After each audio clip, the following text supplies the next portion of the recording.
Hey everybody, welcome to this next segment of BTOP Live. I have our special guest, Michael Agoada, is going to be joining us to talk to us about swing development. So all you hitters out there, Michael is very well versed in the game of baseball and in the art of hitting.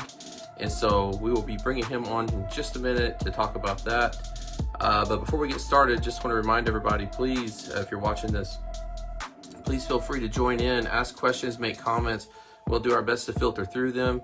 Any type of audience participation is very welcome. So if you're watching this on YouTube, I really would encourage you to go check out our baseball training for old people legends group that we have. And that's where this episode or these BTOP live shows, this is where they broadcast. And so just for this group. So if you want to watch them live and participate, then please request to join the BTOP Legends group. So that's enough about all that. Let's get into the reason why we're here today. I have Michael Agoada here, who's from, I believe, the Long Island area. Something that you guys should know about Mike is that he's got a lot of experience in this game. From my conversations with him, I could tell that he is very much a steward and a student of the game. Right. All right, hey Michael, welcome, man. How you doing, Josh? Very well. I'm doing very well. Thank you. How are you doing? I'm doing good. You know, I'm actually an audio video guy, and I was a little nervous about this because first time I'm doing a Facebook Live thing. But I guess we're good, and you hear me okay? Yeah, hear you just fine. First of all, I just want to say I really appreciate you doing this. I know, especially you guys over on the East Coast, you know, it's a little bit later for you than it is for me. So I appreciate you staying up a little bit later to be here. Well, that's definitely my pleasure. Yeah. So glad to be here. So before you came on, I was just telling everybody, you know, that we've met before, and I was just giving them my impression of you about you being a steward of the game, but like a forever student of the game too. And what I'd like to know to just kind of start us off is how did you tell us about your journey of baseball that has led you to this world of amateur men's baseball? Well, unlike some of my friends, I didn't start playing baseball until I was 12, 13 years old. But I picked it up. I struggled a little bit, but I picked it up after I guess about a year of playing. I never played Little League. I started playing in these PAL, Police Athletic League, Christian youth organizations, things like that, and then right to high school. When I was like 15 years old, there was a scout that told me that I had a professional swing, and that's been in my head my whole life. I'm a player with a lot of frustration. I never played college ball, never played professional ball, but I definitely had my moments through my journey of playing baseball. Once out of high school, I played in Stam Usual Leagues and this Queens Alliance League. And from, I guess, around 24, 25, I stopped playing until I got to around my mid-30s. And in 1990, I didn't know much about them, the Men's Senior Baseball League.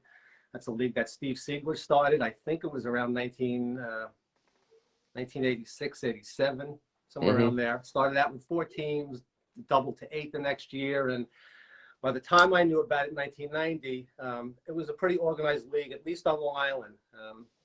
And I went down to this tryout, big open tryout at a place called Burns Park. And I saw all these major league uniforms, and I loved it. I mean, Red Sox uniforms and Yankee uniforms and Met uniforms. And back at that time, I still had a good arm, and that's the way I can impress somebody. So I'd gone to some major league tryouts, and it's real hard to impress anybody with like 5 swings. You know, I'm a hitter, but I was always afraid like I wasn't going to come through. But I could throw. So I would go to these tryouts I try out as a pitcher, even though I didn't pitch high school, and I pitched very little through my whole time of playing baseball. Right. But in this tryout in 1990, I figured, okay, I'm going to try as a pitcher. Maybe somebody will notice. And these guys had drafts. I guess depending on where they came in, they would, get a draft pick. And this Red Sox team told me, guys, listen, we have the 3rd pick. We're going to pick you. Okay. And another team tells me, and then this team comes to me and goes, listen, we have the 1st pick. We want you to pitch for us. Okay. I said, what's the name of your team? They said, the Over the Hill Gang. I said, don't pick me. I'm not going to play for, I'm seeing major league uniforms. That was, really appealing to me. And they picked me. And I said, I'm not going to play. I don't want to do that. And I had to actually sit out the 1990 season. I couldn't play because I didn't want to play with this team. And I kind of got away from it. The next year, my friend, I'm going to bring up a name that this is a very dear, close friend of mine that passed away a month ago. His name was Jay Sherman. So Jay had told me also from that 1991 season, he goes, listen, he always called me by my last name. He goes, Agoado, I'm going to put you on the roster. Okay. When we get to the playoffs, okay, you get yourself ready. You got to come down.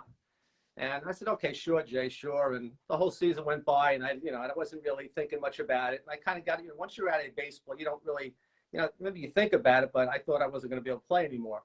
You think you're not going to be able to hit a fastball anymore. So anyway, the time came sometime in August. The team is in the playoffs. He says, Agoado, time is now. We're going down there. You're going to go to the batting cage and get some swings. And we're playing tonight. So I go down there. My first, I think I popped out. Then I think I grounded a single up the middle. My third at bat, I hit the ball into these weeds in this place called North Windmill Park. And that's how it started for me. And I just, I was, again, once again, I says, okay, I guess I can hit a fastball. It's like what we start to think as we get older is we're not going to lose the ability to hit.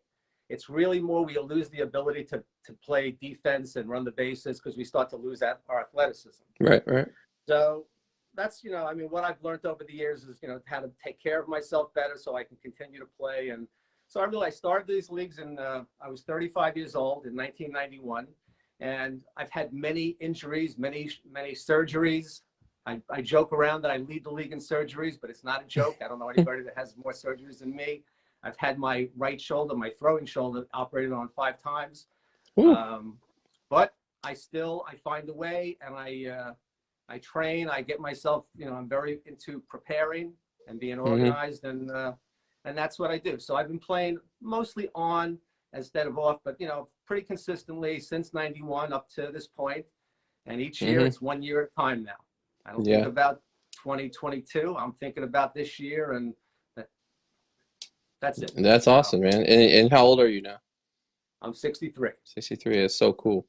Well, just so in the years of experience and study and all the studying that you've done, what would you say are a couple things that you think every hitter should know that and like things that maybe maybe it's fundamentals, maybe it's things that are a mystery to us, or just things that we already know that it just never gets old to repeat. What would you say on that? Yeah. All right. Well, I'm going to show you a couple of books here because I think it's really important. So I'm sure a lot of the guys might have read this or, at least know about it. Science of Hitting by Ted Williams. In this book, his first rule really is, and to me, it's the rule that most hitters should go by. I mean, we have hitters that are very aggressive, but to me, the key is get a good pitch to hit. Get a good pitch to hit. Now, what that means is, sometimes that's not going to happen at a bat. But as long as we're okay with dealing with hitting behind an account, hitting with 2 strikes, okay, that best pitch might be the third pitch, okay?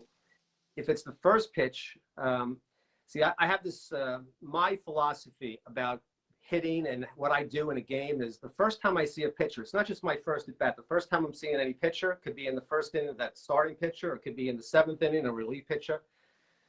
It's very hard to gauge a pitch from the dugout or even from the on-deck circle. But when you're at bat and you're up there, and especially when you decide that I'm going to take a pitch, you're never going to see the ball better than at that time. So my feeling is I want to see the ball out of his arm. I want to see, I want to see what kind of velocity. I want to see kind of movement just to kind of get a read. So I'm hoping that first pitch is going to be a ball. This way I'm ahead on the count, but it doesn't matter really to me. I want to see a pitch, and I want this way I can kind of gauge it and go from there. But again, this thing about, like guys swinging, being aggressive, swinging at first pitches. If you're a singles hitter, that's okay. But if you're trying to drive a ball, it's hard to drive a ball that's not your pitch. It's okay to go out of the zone. Maybe you'll slap one the other way. Maybe you'll inside out one and bloop one over the shortstop's head. But hitters that hit with authority, you need to have pitches in your right zone. You can't, you got to take advantage. The ball has to be in the right spot for you to really do some damage. You can't take for me, I'm a left-handed batter, the ball away, that's up and away, okay? I'm not going to necessarily hit that ball. I'm not going to hit, if I try to pull that ball, I'm certainly not going to do much with it. But again, it's the idea of getting a good pitch is that you could do the most damage on a pitch that, you could recognize as something that you could put your best swing on. So to me, that's the number one rule of hitting, is get a good pitch. My other rule of hitting, can I go on, or you want me to? Please go. Yes. Okay. All right. So my other rule of hitting, and this is something I wish I would have learned this when I was younger, because I truly feel that I could have been a professional ball player. I think that my brain is the thing that got in the way most often. My high school coach used to scream to me, "Agoada, stop thinking." It's a process, and I'm a thinker, and that's the way I am. So it's hard to eliminate that stuff. But what I learned, and I learned them from these books here. And again, this might not, I don't know if this is new to you, Josh, but The Mental Game of Baseball. Mm-hmm. And this is kind of an abridged version, but a little geared more towards hitters. Okay. And the mental keys of hitting. Okay. And there's actually a book on pitching too. I think it's called The ABCs of Pitching. The book was written by a psychologist named Harvey Dorfman. And this guy was the guru of the best major league players, of all the Atlanta Braves pitchers, and Smoltz and Glavine and Maddox. I hear Sean Casey talk about him all the time on MLB. And it's really, the whole approach is really like baseball, since it's a game of such failure, we have to figure out a way to accept that. So as a hitter, there's two things that I have control of. I break it down into three things. What happens before the actual hit or the swing, and what happens after, and then the actual event, hitting the ball. I have control of the before. The before is working out, preparing, hitting, getting to the game early, using the tee before a game. Just as like showing up and not having any swings is not great. When I discovered the batting tee, to me, that's like a must-go-to tool for anybody that plays baseball. But that's what I have control of, my preparation and everything before the game. The actual event, I'm going to try to enjoy the moment. I'm going to try to make the most of it and relax and breathe and just kind of let it fly. The third part of that is after the thing happens, after the event. You pop out, you strike out, okay? Maybe you line a hit, whatever that is. You've got to be able to put that stuff aside, whether it's failure or success. I mean, you want to learn from it, but you don't want it to be detrimental to your next turn at bat, or you're going to bring it into the field with you. So what I've learned now is that I make sure I get my work in before the game. Mm-hmm. Fielding, I always take with me a bag of 20 baseballs to the game. And before the game, I grab one of my teammates and I say, hit me 20 balls. I get there, I play first base. I have them hit me 20 ground balls. And this allows me to say to myself, I did my work, I'm prepared, and I do a lot of preparation in, spring training and when I can get ground balls outside of the game. But before the game, I get my ground balls and I say to myself, Michael, you did everything you can. Okay, you're prepared. If I make an error now, I truly can say, what am I going to do? I can't will myself to do a better job. Okay, I let it go. Let's go. Let's get him next one. Okay, and I root for my pitcher and say, let's go. Let's bring it on. And the same thing with hitting. If I swing through and I strike out, I'm not a helmet tosser or a bat slammer. I'm not going to slam my $100 axe handled bat or anything like that. I'm gonna relax. I'm gonna say, okay, you didn't come through. Okay, what happened there? Question maybe what I did, and then let it go and just get ready for my next turn at bat. So those are the things. It's getting a good pitch and that mental thing where I prepare. You let the event, enjoy the moment, okay? Because that's what we're here. We're really here to make memories and make moments and with our teammates and hopefully we have some success on the field. And then if it doesn't happen, let it go. And there's going to be an after game thing, and then there's going to be another game at some point. So that's what I've learned. Awesome. Yeah. I can talk about hitting all day long. I'm in mental health and psychology by trade as well. So so that's kind of, I think a lot about the psyche of it. One of the things that bothers me the most is how we spend, how we always say as baseball players, the game is mostly mental, but we spend most of our time on the physical part of it. And I've been working with the kids on the team that my son plays on, just working on mental drills. And one thing that, I'm a first, I look for the first pitch. But the difference is kind of when you talk about that mental prep, the piece that we have control over. I feel like that I study the pitcher. Like, not only do I watch him immensely from the dugout, when I get into the batter circle, I'm starting to work on timing while I'm in that circle. But then I'll also go through mental drills where sometimes will even close my eyes and picture myself hitting off that pitcher, not just any pitcher, that pitcher. And so when I get up to the plate, it's definitely not the same in real life, but I feel like I've already seen him, because I've been going over and over it in my mind, watching myself hit this guy. So of course it's different when it really happens, right? But that piece is kind of what to go to your point is that's what we have control over, right? Is all that everything that happens up to the point that you step into that batter's box. Well, what you've created is you've created a routine for yourself, and that's good. Okay, these are good. Whether it's baseball or work, okay, because you know where you're going. Your thing is you have visualization. Okay, you're watching that particular pitcher, you're watching his release point, you're imagining yourself squaring up a ball and whatever other process you do. But it's something it sounds like you do every at bat. Mm-hmm. So that's your routine. So I think that's great. I know people that guys I play ball with. There's no routine. There's no rhyme or reason. And to me, and then they sit there and they throw their helmets and they curse and they go crazy. And I don't get that. Right. But right. I think that, I think it's good to have routine. Yeah. A routine. Because it's it's kind of like you said, it's what we can control. And from the psychological element of it, the routine gets you on the right neural pathways so that you can be in the right mindset when you step into that plate. Because if you got a chaotic brain going on while you're in that batter's box, I mean, that's how slumps are created, basically. And so, but yeah, no, I could talk to you about that forever.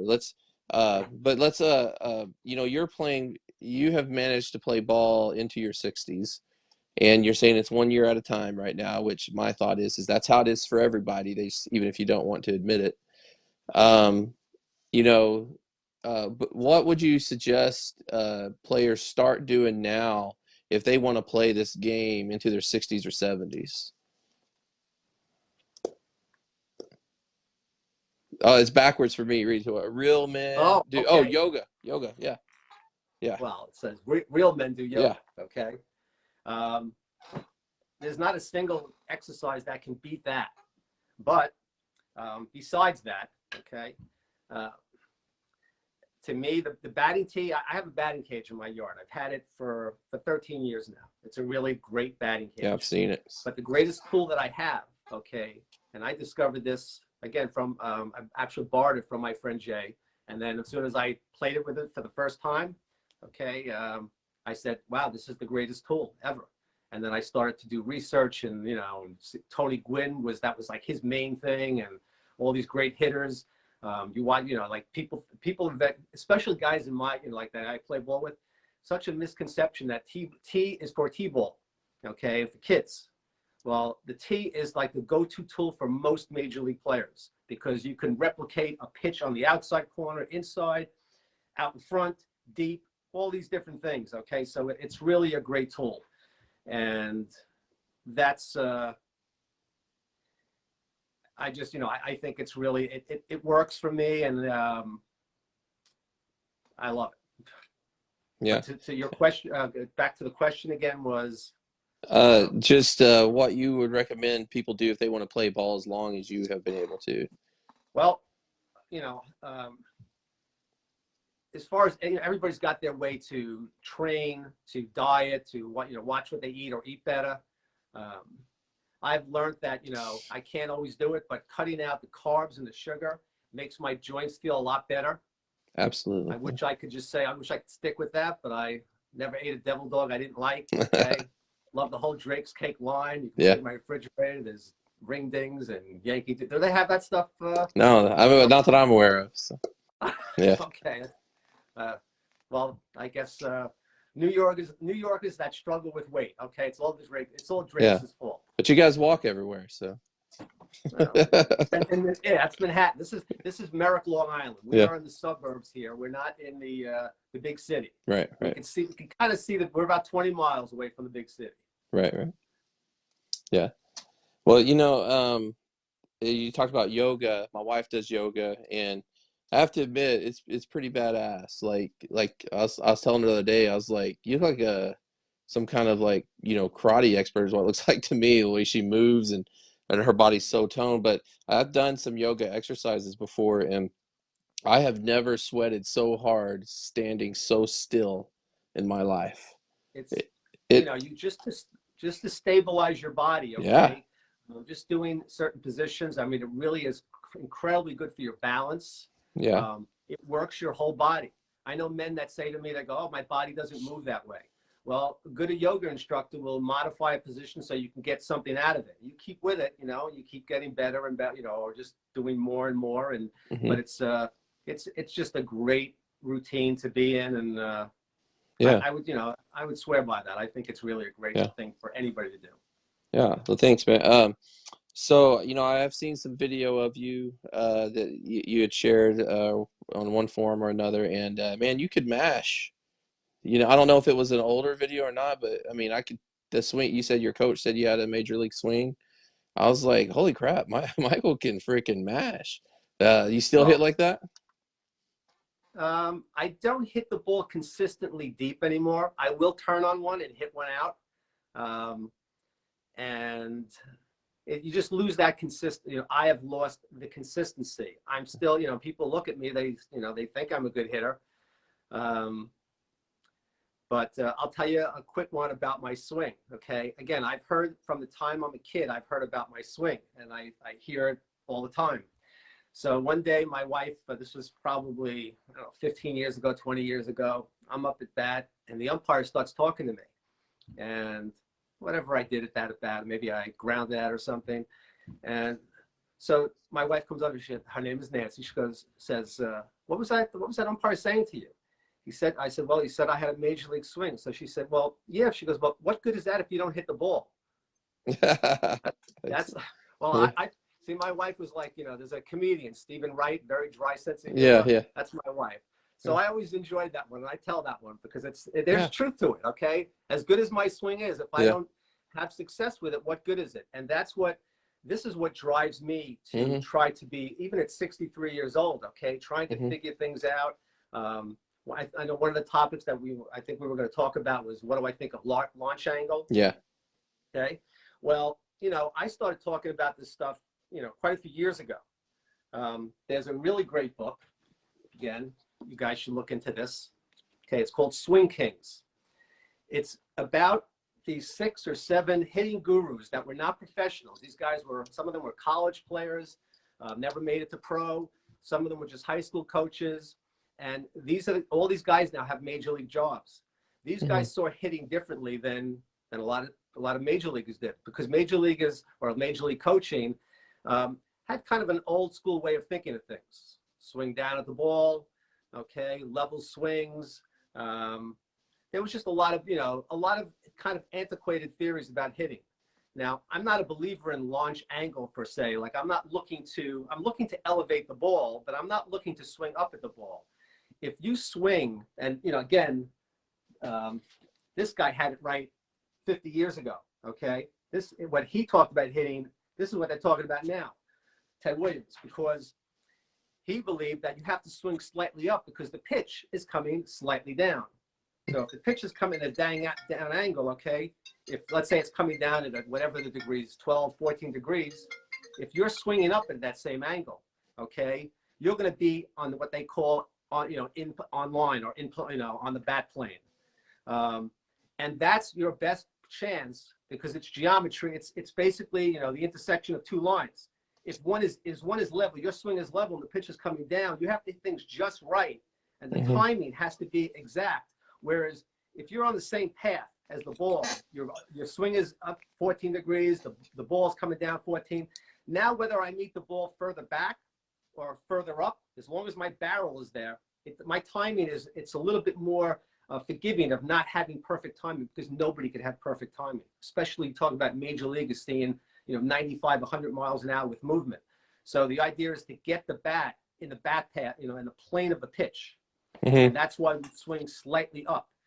If you work on swinging down, okay, I mean, I used to, when I was younger, and my coach would say swing down, and I would do that, and you hit the bottom part of the ball and get some backspin, yeah, I'd hit one out, okay?